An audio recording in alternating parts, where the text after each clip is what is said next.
አንድ ቀን አባቴ ለሁለታችን የሚሆን ምግብ አዘጋጀና በሁለት ሳህን ከፍሎ የምግብ ጠረጴዛ ላይ አስቀመጠው። የተዘጋጀው ምግብ ፓስታ በእንቁላል ነበር።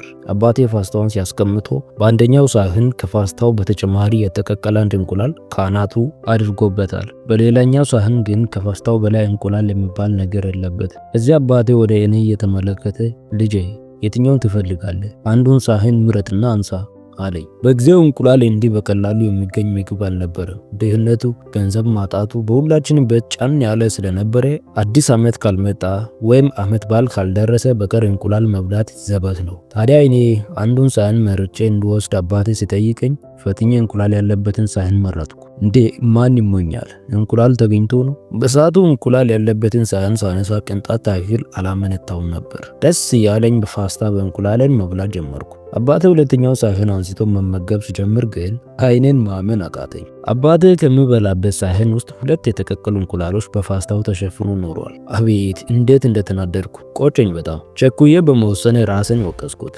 ምናልባትም በህይወት ዘመኔ እንደዚያ ቀን የተበሳጨሁበት ጊዜ ላይ አይመስለኝም። ይህን ጊዜ አባቴ እየሳቀኝ የሆነ ልጅ አይኖቹ የሚያዩት ነገር ሁሉ እውነት እንዳልሆኑ መቼም እንዳትረሳ፣ ደግሞ በሰዎች ላይ ብልጣብልጥ ለመሆን ስትሞክር ትጎዳለህ አለኝ።